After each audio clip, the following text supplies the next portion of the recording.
ان خلق لکم، اللہ کی نشانیوں میں سے ایک یہ ہے کہ اس نے تمہیں خلق کیا، ٹھیک ہے۔ ومن آیاتہ ان خلق لکم من انفسکم ازواجا لتسکنوا الیہا، اس نے تمہارے سکون کے لیے تمہیں میں سے تمہارا مقابل پیدا کیا، زوج پیدا کیا، جوڑا پیدا کیا، ٹھیک ہے۔ وجعل بینکم مودۃ ورحمہ، اور اس نے تمہارے درمیان محبت اور رحمت کا ایک رشتہ قائم کر دیا۔ ان فی ذلک لآیات لقوم یتفکرون، سوچنے والوں کے لیے اس میں قدرت خدا کی بہت بڑی رحمت۔ نہ میں جانتا ہوں نہ آپ جانتے ہیں کہاں رشتہ ہو گیا، کبھی دیکھا نہیں تھا، کبھی سنا نہیں تھا، بس بیچ میں سے مولوی صاحب گزرے اور اب اس کا درد محسوس ہوتا ہے، اس کی خوشی محسوس ہوتی ہے، اس کے لیے بندہ اپنے آپ کو جان جوکھم میں ڈال دیتا ہے۔ یہ کس نے پیدا کر دی الفت اس کے دل، ہاں دوسرے بندے کے لیے کیوں نہیں ہے؟ وجعل بینکم مودۃ ورحمہ، اس نے تمہارے درمیان محبت اور رحمت کا ایک تعلق قائم کر دیا۔ اب صرف کیا ہوا، مولوی صاحب نے نکاح پڑھایا اور اتنا گہرا رشتہ ہو گیا کہ اب اس پر جان دینے کے لیے میری غیرت ہے، میری ناموس ہے، میری عزت ہے، خبردار کوئی اس طرح کی، ٹھیک ہے۔ یہ کیا ہوگا؟ یہ مسلسل آیات ہیں کہ تمہاری زبانوں کے اختلاف میں، تمہارے رنگوں کے اختلاف میں قدرت خدا کی نشانی ہے۔ میرے بس میں ہو میں اپنا رنگ گورا کر لوں، میرے بس میں ہو میں اپنے آپ کو 6 فٹ کا بنا لوں، میرے بس میں ہو میں لئیم فیم بن جاؤں۔ یہ چیزیں یہ کمی بتاتی ہے کہ یہ ہمارا کام نہیں ہے، بلکہ یہ کسی اور کی عنایت اور عطیہ ہے۔ میں نے بارہ بتا چکا ہوں کہ موسیٰ علیہ السلام فرعون کے دربار میں جب گئے، خدائی کا دعویٰ کر رکھا تمہیں، تو اس کو ملازم کہیں، نوکر کہیں، درباری کہیں، وہ اس کو پنکھا جل رہے ہیں، وہ جو پنکھا جل رہا تو بڑا حسین بندہ ہے، بہت خوبصورت، اور فرعون بہت ہی بد شکل۔ تو موسیٰ علیہ السلام نے کہا کہ تو خدائی کا دعویٰ کر رہا ہے؟ بولا یہ جو جس کو تو اپنی مخلوق بتا رہا ہے، اپنا تابع بتا رہا ہے، تیرے سے زیادہ حسین تو یہ ہے۔ اگر تو خود اس لائق ہوتا تو اپنے آپ کو خوبصورت بنا لیتا۔ یہ محرومی خود بتا رہی ہے کہ تو خود کسی کا محتاج ہے، تیرا اپنا کوئی اختیار نہیں ہے۔ بہرحال تو قرآن پاک کے حوالے سے آئی تھنک کافی ہو گیا نا، کلیئر ہو گیا۔ اب ایک چیز ہم حضور علیہ الصلوۃ والسلام کی سیرت مبارک سے بھی لے لیں۔ سرکار اصحاب کرام رضوان اللہ علیہ کے ساتھ چلے جا رہے ہیں اور ایک بڑھیا دیکھا چرخہ کاٹ رہی ہے۔ چرخہ سمجھتے ہیں کہ اون کاٹتے تھے پرانے زمانے میں، گھر کی بوڑھی عورتیں جو تھیں وہ اس میں روئی سے دھاگا بناتی تھی، ٹھیک ہے۔ چلیں مشین لے لیں، آج کے دور میں سلائی کر رہی تھی، یوں کہتے ہیں۔ آپ نے اس سے سوال کیا کیف عرفت ربک، تو نے اپنے رب کو کیسے پہچانا؟ اس نے وہ مشین روک، سرکار آگے تشریف لے گئے تو اصحاب کرام عرض کرتے ہیں کہ یا رسول اللہ، ہم نے جواب نہیں دیا، چل دیا۔ فرمایا اس نے جواب دے دیا، تم سمجھے نہیں۔ کیسے؟ کہا جب میں نے پوچھا نا کہ تم نے کیسے پہچانا، تو اس نے یہ روک کر بتا دیا کہ یہ مشین میں چلاتی ہوں تو چلتی ہے، میں روکتی ہوں تو رک جاتی ہے۔ کہ یہ چھوٹی سی مشین چلنے اور رکنے کے لیے میری محتاج ہے، تو یہ جو آسمان و زمین کا اتنا وسیع و عریض نظام مسلسل چل رہا ہے، کیا اس کا چلانے والا کوئی نہیں ہے؟ آپ نے خوش ہو کر فرمایا علیکم بدین العجائز، عجائز عجوزہ کی جمع ہے، بڑھیا کی، یعنی جو دلیل اس بڑھیا کے پاس ہے نا خدا کو ماننے کی، کم از کم ایک دلیل تمہارے پاس بھی ہونی چاہیے کہ میں خدا کو اس لیے خدا مان رہا ہوں۔ سنا کے نہیں، ابا نے کہا تھا، دادا نے بتایا تھا، نہیں جی امی نے کہا تھا اللہ ہے کہ اللہ ہے کہ نہیں، آپ اپنی عقلی دلیل سے اس کو سمجھیں کہ میرا دل تسلیم کرے کہ ہاں وہ ذات ہے جس کے سامنے جھکا جا سکتا ہے، ویسے کمالات کی مالک ہے جس کے اندر وہ اوصاف اور وصف ہیں کہ جو کسی اور میں نہیں پائے جاتے، لہذا میں نے اس کو اس لیے اپنا رب، اپنا خالق، اپنا پالق، اپنا مالک، موئی ممیت، میں نے اس کو اس لیے تسلیم کیا۔ تو آپ نے فرمایا علیکم بدین العجائز، اس بوڑھی عورت کی طرح کوئی دلیل تمہارے پاس بھی اللہ کو ماننے کی ہونا چاہیے۔ تو اب اگر ہم یہ دیکھیں تو ایک حد تک معاملہ میرے خیال میں سمجھ میں آ گیا، ٹھیک ہے۔ اب تھوڑا سا اعتراض کہ کچھ لوگ ایسی چول نکالنے کی کوشش کرتے ہیں، نفس کے ہاتھوں مغلوب ہو کر کوئی زندگی بن جاتا ہے، کوئی دیریہ بن جاتا ہے، نیچری بن جاتا ہے۔ تو اس حوالے سے بھی میں نے کسی بک میں پڑھا تھا کہ پیغمبر علیہ السلام کے پاس یہ دیری مزاج کچھ افراد آئے، کہا جی دیکھ رہے ہیں یہ نظام ایسے ہی چل رہا ہے، یہ اتفاق سے ایک دن ہو گیا اور اب یہ اسی طرح چلتا رہے گا، آخرت کوئی نہیں ہے، ٹھیک ہے۔ ہم دیکھ رہے ہیں درخت کٹ رہا ہے، لگ رہا ہے، غبار ہے، مر رہا ہے، جی رہا ہے، یہ اسی طرح معاملے چلتے رہیں گے اور یہ کسی دن یعنی کوئی اختتام اس کا ہمیں نظر نہیں آ رہا۔ آپ نے بہترین دلیل قائم فرمائی، غور کیجیے گا، لطف لیں گے اگر آپ کو بات سمجھ میں آئی۔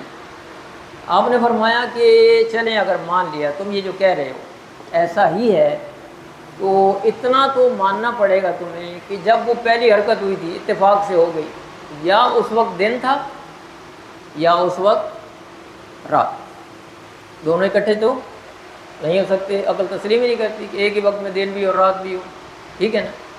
تو کہا کہ ایمان تم یہ سمجھو کہ یا وہ دن تھا یا وہ رات، اگر یہ حرکت دن میں ہوئی تھی تو اس دن کو رات میں کس نے بدل دیا، اگر رات تھی تو اس کو دن میں کس نے بدل دیا۔ یہ تبدیلی بتا رہی ہے کہ اس کو مسلسل کوئی تبدیل کرتا جائے گا اور ایک مرحلہ وہ آ جائے گا اب اس کا اختتام ہو جائے گا اور پھر تمہیں کسی کی بارگاہ میں پیش ہونا پڑے گا۔ تو فطرتاً عقلاً انسان جانتا ہے، اسے اگر کسی چیز کا خوف اور اندیشہ بھی ہو نا تو اپنے آپ کو سنبھال لیتا ہے۔ مثلا میں کہوں CSS کے پیپر میں یہ سوال ضرور آنا ہے، ٹھیک ہے، آپ اگنور کر دیتے ہیں، ایسے ہی بول دیا، ٹھیک ہے۔ اب اگر کسی نے میرے کہنے پر مثال ہے وہ سوال یاد کر لیا تو کیا ہوگا، فائدہ اٹھا گیا، اور جس نے اگنور کیا 20 نمبر یا 15 نمبر محروم ہو گیا وہ۔ تو فائدہ کس کو ہوا، یاد کر لینے والے کو۔ زیادہ سے زیادہ یہ ہوگا کہ اس کا وہ پڑا ہوا اس وقتی طور پر اسے کام نہیں آیا، لیکن اس کا ایڈوانٹیج کیا ہے کہ آ گیا تو اس نے فائدہ اٹھا لیا۔ اب اگر بندہ اس خدشے کے تحت بھی سوچے کہ ایک دن آنے والا ہے، تو زیادہ سے زیادہ اگر میں نے یہاں دنیا میں محنت کر لی تو مجھے یہ سزا تو نہیں ملے گی تو نے یہ کیا کیوں ہے، لیکن اگر میں نے نہ کیا تو پھر پنشمنٹ میرے لیے یقینی ہے، انسان کو یہ چیز بیدار کر دے گی۔ ٹھیک، کلیئر ہو گیا یہ؟ اچھا، اب ظاہر ہے اس ذات نے اپنا آپ بنوایا، اللہ الذی خلقکم ثم رزقکم ثم یمیتکم ثم یحییکم ثم الیہ ترجعون۔ اللہ وہ ہے جس نے تمہیں پیدا کیا، تمہیں رزق دیتا ہے، تمہیں مارتا ہے، زندہ کرتا ہے، تم اسی کی طرف پلٹائے جاؤ گے۔ اس نے اپنا تعارف بھی کرا دیا، ولا یؤودہ حفظہما وہو العلی العظیم، اسے ان چیزوں کی حفاظت تھکاتی نہیں ہے، وہ علی بھی ہے، وہ عظیم بھی ہے۔ تو اب یہاں تک یہ طے ہو گیا کہ اس ذات نے ادعا کیا ہے کہ تمہارا خالق میں ہوں، تمہارا پالک میں ہوں، رازق میں ہوں۔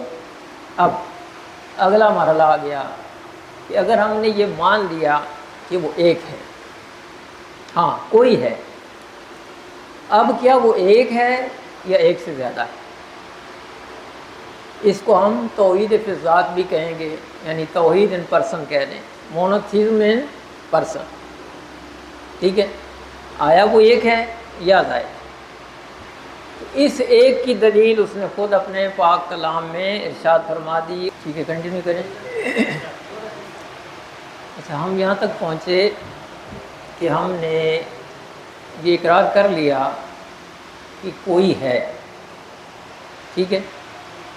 اب جو ہے آیا وہ ایک ہے یا ایک سے زائد ہے؟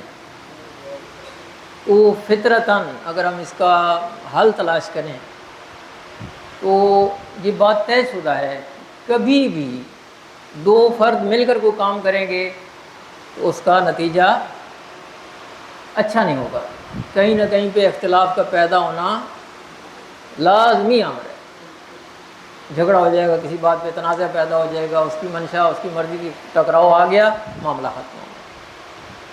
تو اللہ تعالیٰ کی ذات نے اس کے لیے اپنے پاک کلام میں یہ دلیل دی. آپ آیت اور اس کا نوٹ کر لیں.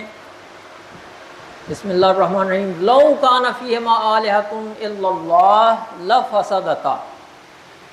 اگر زمین و آسمان میں اس کے علاوہ کوئی اور ہوتا، کوئی دوسرا ہوتا، تو یہ دونوں تباہ اور برباد ہو جاتے. یہ جو فیہما ہے نا،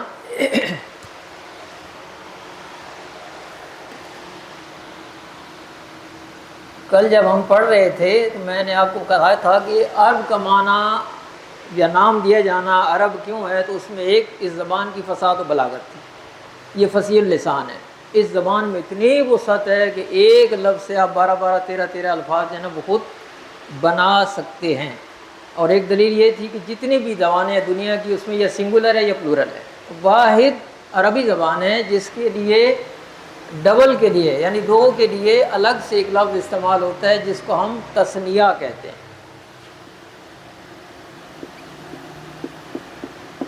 یہ ثانی سے نکلا ہے یعنی دو ہونا.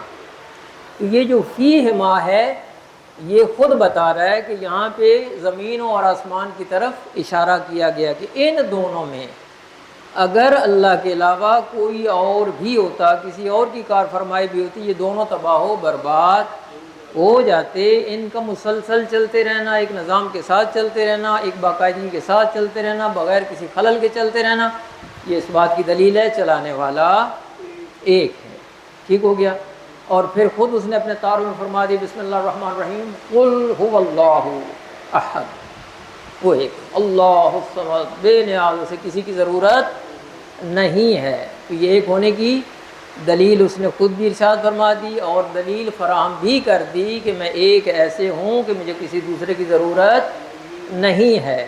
اچھا، اب ہم فطری طور پر بھی اس کا تھوڑا سا اگر غور و فکر کریں. ایک مثال تو دی کہ کاروبار ساجے کا ہو گڑبڑ ہو جاتی ہے. نمبر 2، دوسری بات یہ ہے کہ جس کی طرف حضرت علی کرم اللہ تعالیٰ وجہ نے اپنے مطلب ایک خطبے کے اندر اپنے بیٹے کو نصیحت کرتے ہوئے کہا کہ اگر اس خدا کے علاوہ کوئی اور خدا ہوتا تو اس کے بھی رسول آتے. جتنے انبیاء اور رسول آئے سب نے یہی کہا کہ ہمیں اس اللہ نے بھیجا ہے. تو سب کا ایک ہی کی طرف سے آنا بھی اس بات کی دلیل ہے کہ وہ ایک ہے. ورنہ کوئی ایک رسول تو آ کر یہ دعویٰ کر سکتا تھا کہ مجھے اس نے نہیں کسی اور نے بھیجا ہے. ٹھیک ہے. جتنے آئے تل کر رسول فضل اللہ بعضهم علی بعض، ہم نے انبیاء کی ایک جماعت بھیجی اور ان کو ہم نے بام ایک دوسرے پر فضیلت عطا فرمائی. ٹھیک ہے. تو بھیجنے والا بس وہ ہے اور کوئی اس کے ساتھ شامل نہیں ہے. یہ بھی دلیل ہے اس کے ایک ہونے کی. اچھا، جیسے میں نے کہا یہ تثنیہ کا صیغہ، تو ایک فرقہ پایا جاتا ہے جس کو فرقہ ثنویہ کہتے ہیں. یہ دو کا ماننے والا ہے. نام آپ نے پڑھا ہوگا ہسٹری میں. یہ زرتشتی جو ہے نا، ان کے بارے میں کہ ان کا دو خداؤں کا اقرار کرتے ہیں. یہ ایک کو یہ بولتے ہیں یزدان، ایک کو بولتے ہیں اہرمن.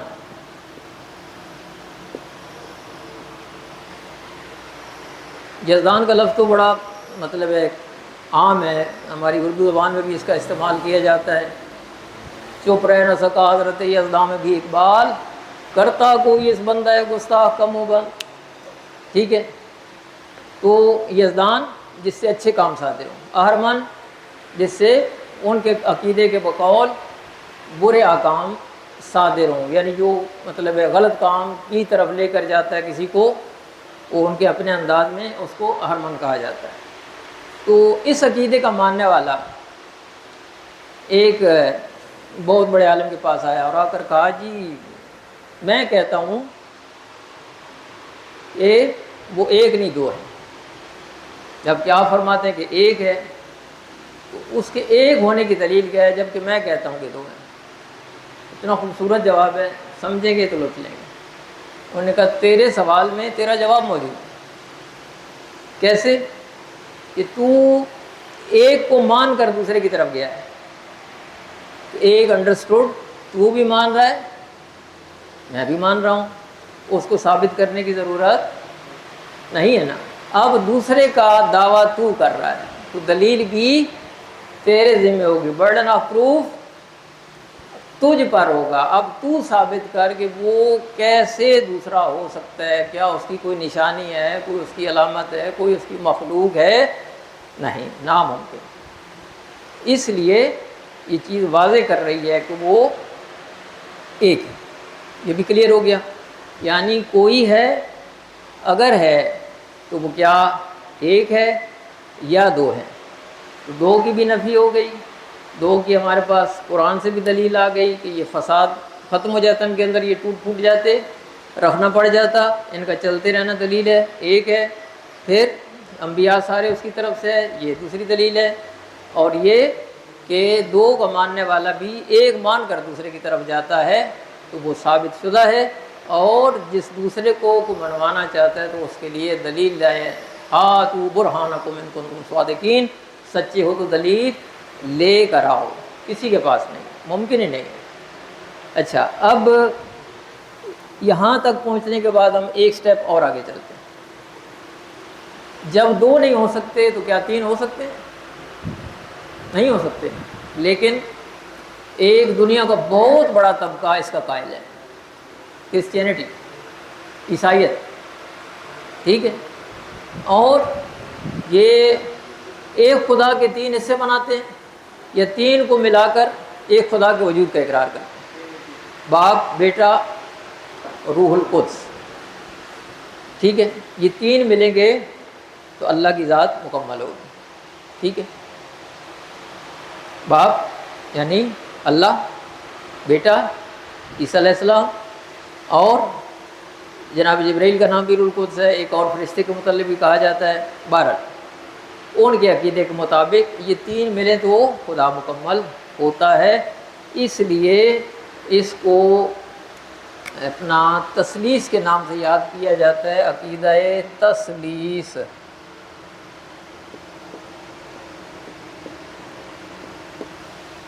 یہ لفظ ثلاث سنا ہوگا آپ نے، ٹھیک ہے، تین، اول، ثانی، جو آپ نے ابھی بتایا فادر، سن اور تیسرا کیا تھا؟ روح القدس۔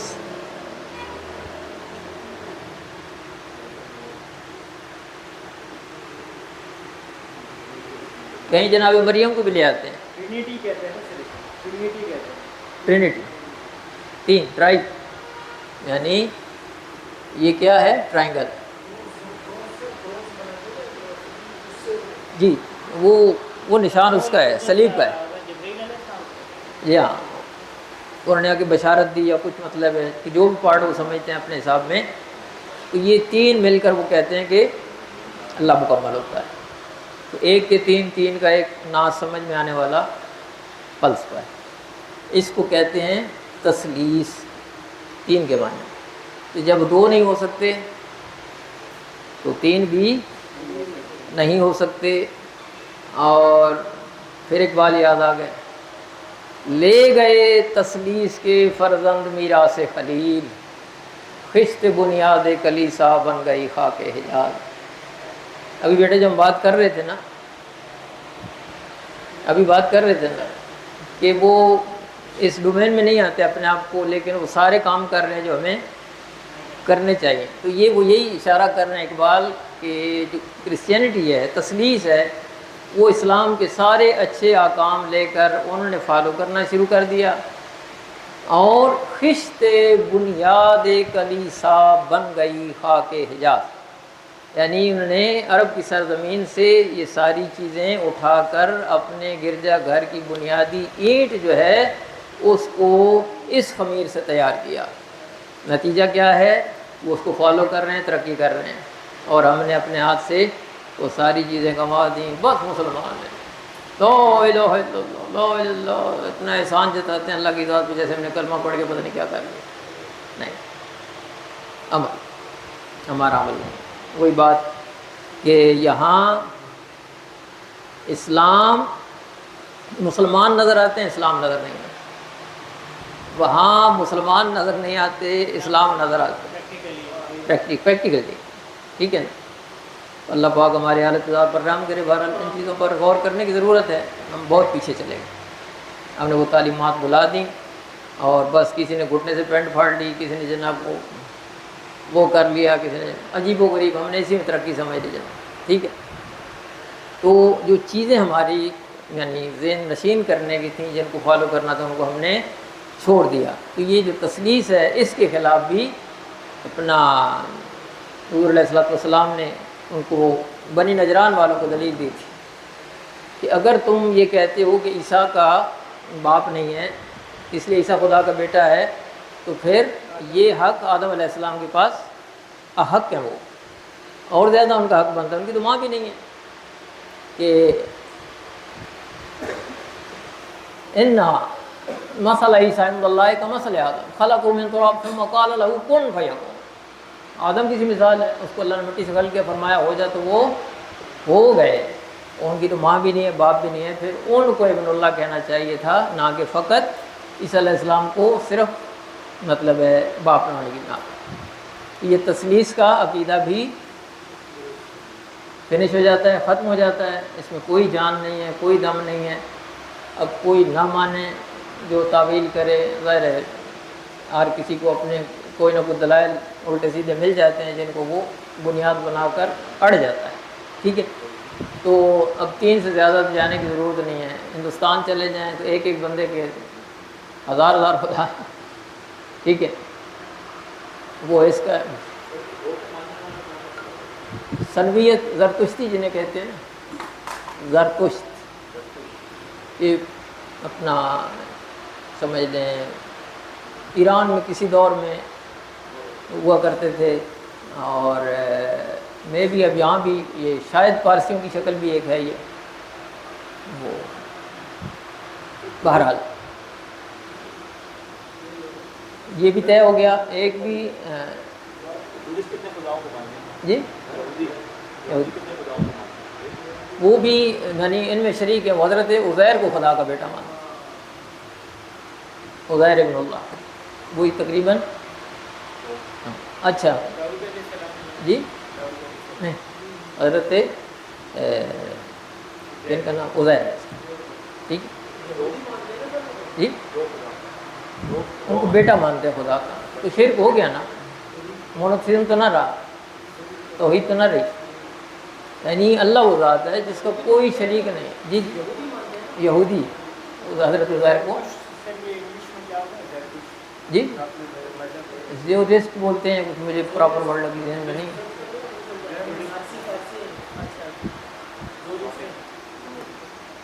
اچھا, تو یہ بھی طے ہو گیا کہ اس کا بھی کوئی وجود نہیں ہے. تو اس سے زیادہ تو پھر ہمیں کہیں جانے کی ضرورت ہی نہیں ہے.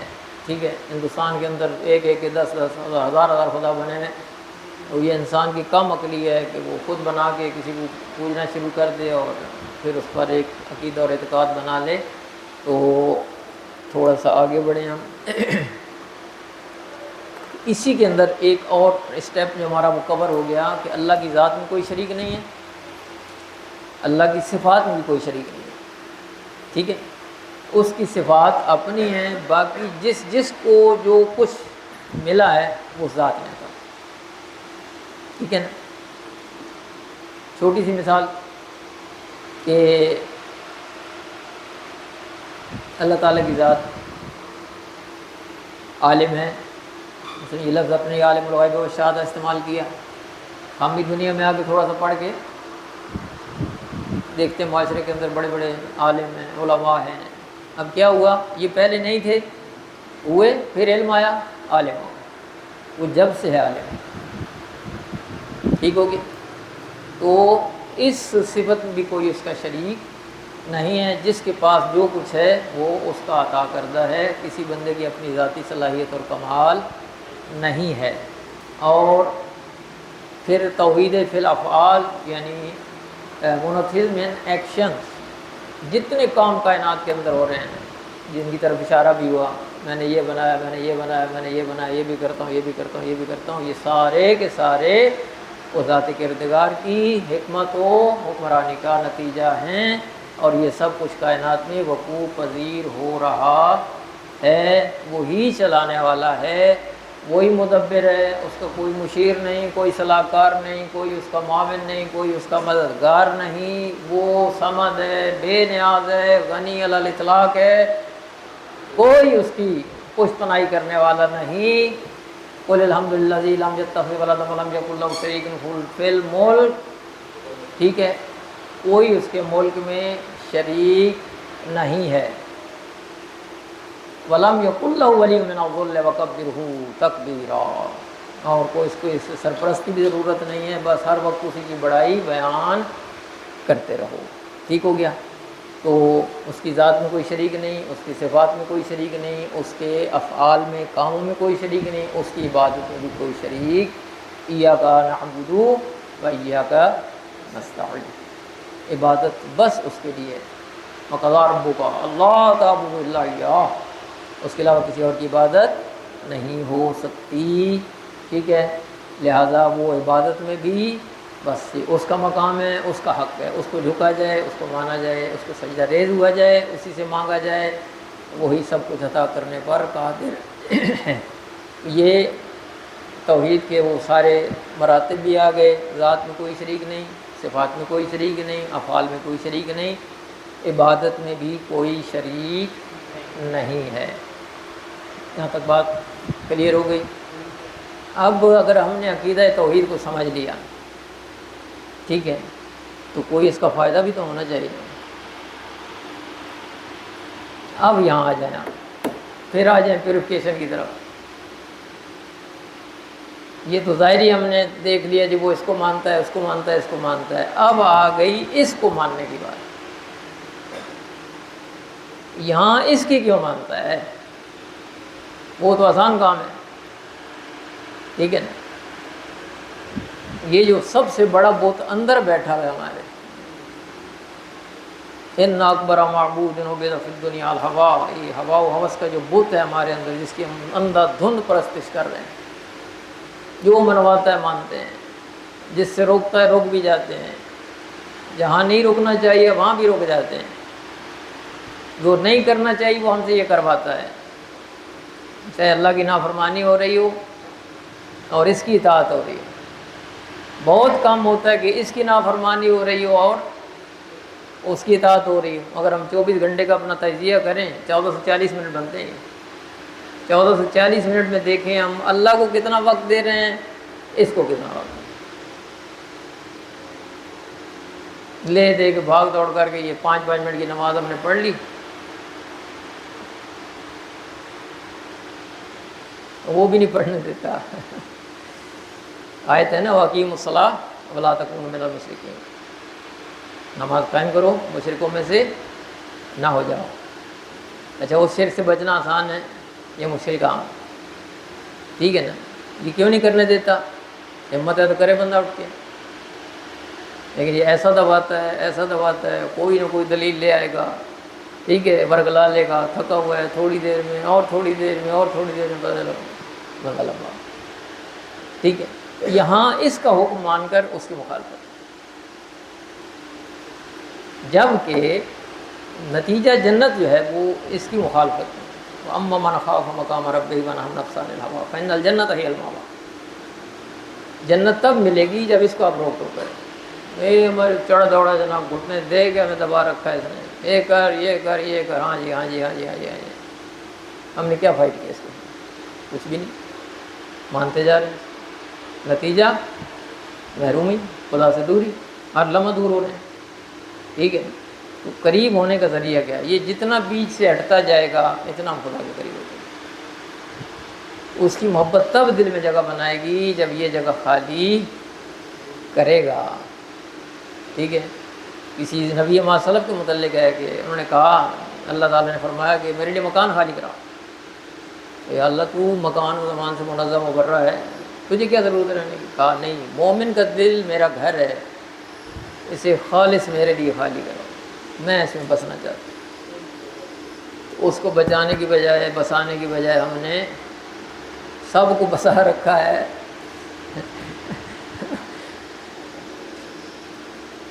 تیرا ہی دل چھپا رکھا ہے نا۔ مجازی چیزوں میں ہم بہت آگے، ٹھیک ہے، اللہ پاک ہمیں توفیق دے ہم یہ خالص گھر اس کے لیے مقرر کریں. ٹھیک ہے. کتنا گہرا، سمندر سے بھی گہرا ہے، اتنا پیار ہے. یہ بندے کے لیے تو ہے، اس کے لیے یہ ہمارا کیا. اسی لیے میں کہہ رہا ہوں کہ چونکہ ہمیں پہچان نہیں ہے، ہم نے کبھی غور نہیں کیا، کبھی اس کی نعمتوں کو یاد نہیں کیا، بس جسٹ ایک نام سن رکھا ہے، اللہ اللہ اللہ اللہ اللہ، قسم کھا لی اللہ کے نام کی، اللہ کا نام لے کے قربانی کر دی، وہ بھی حلال ہے یا حرام ہے کوئی پتہ نہیں، کس پیسے سے لے کے آیا ہوں. جی لوگوں میں واہ کرا لی میں نے، 2.5 لاکھ جانور گیا ہے. ٹھیک، یہ حلال بھی ہے یا نہیں؟ کسی غریب کا کو مارا ہے، رشوت کھائی ہے، ساری چیزیں. ان چیزوں کی طرف تب اسلام حقیقت ہے طبیعتوں پر اثر انداز ہوگا، تب خدا کی محبت پہ جا کر مزہ آئے گا تلاوت میں، نماز میں، جب اس کے قریب. تو دور، بہت دور ہے مجھ سے، تو اور قریب اور قریب اور قریب آ. بہت دور ہو گیا. وہ نحن اقرب الیہ من حبل الورید، ہم تمہاری شارک سے زیادہ قریب ہیں. وہ اتنا قریب ہے اور ہم اس سے کتنے دور ہیں. وہ آواز نہیں ہمیں سنائی دیتی، اس نے الرسول کی شکل میں ہمارے اندر رکھی ہے. وہ احتجاج کرتی ہے، تنقید کرتی ہے، ملامت کرتی ہے، نظر انداز کرتی ہے. میرے خیال میں یہاں روکا جائے ٹاپک کو، تو اللہ پاک یہ سعادت بخشے کہ اس کی محبت واقعی اس طرح سے ہمارے دل میں آ جائے جیسے وہ چاہتا ہے. والذین آمنوا وشد حبا للہ، ایمان والوں کی علامت یہ ہے کہ خدا سے ٹوٹ کر پیار کریں. وہ کب ہوگی؟ اس کے ہم دنیاوی مثالوں سے بڑی آسانی کے ساتھ سمجھ سکتے ہیں کہ جس سے ہمیں محبت ہوتی ہے، پھر پیکج ختم ہو جاتے ہیں، کارڈ ختم ہو جاتے ہیں. اب تو یہ 4GB آ گیا اور یہ ان لمیٹیڈ ہو گیا نا. کسی دور میں دیر لگے تھے ریکارڈوں، بات شروع کی، رات بیت گئی، ہیں جی پتہ بھی نہیں چلا. کس سے؟ جس سے محبت ہے. یہ محبت ہے نا. نیند بھی غائب، باتوں میں مزہ آ رہا ہے، باتوں میں لطف آ رہا ہے، چھوڑنے کو جی نہیں چاہ رہا، اس لیے کہ اس سے محبت ہے. اور یہاں بس محبت ہے، اللہ سے بھی محبت. یہ بھی والی بات جو ہے نا وہ بیچ میں آ جائے. ٹھیک ہے. تو وہ میں خود بہت گنہگار ہوں، اللہ پاک ہم سب کو توفیق عطا فرمائے، اس کی محبت ہمارے دل میں آ جائے. یقین کریں وہ لذت ہے، اقبال فرماتے ہیں دو عالم سے کرتی ہے بیگانہ دل کو، عجب چیز ہے لذت آشنا. یہ چکھی لگ جائے نا تمہیں، پھر تمہیں پتہ چلے گا تم کون سی دنیا میں ہو، کیا سکون آئے گا تمہیں، کیا اطمینان حاصل ہوگا. کہ بد قسمتی سے نفس کے پیچھے بھاگے چلے جائے گا. تعاقب خواہشوں کا کھیل ٹھہرا، اور جب شہر ہوس میں آ گیا، ہاتھوں میں خواہشات کے کانٹے لیے ہوئے، مجھ کو سکون دل سے تہی ہر بشر میں. اطمینان ختم ہو گیا، سکون ختم ہو گیا، بھاگو دوڑو، یہ بھی لے لو، وہ بھی لے لو، یہ بھی جمع کر لو، وہ بھی جمع کر لو، اور جو کام کرنے آئے تھے وہ سارے کا سارا ہم نے پیچھے ڈال دیا. اور اس ہاتھی کو ہم قابو کرنے کے چکر میں جو نہیں آئے گا. وآخر دعوانا ان الحمدللہ رب العالمین. اللہ حافظ.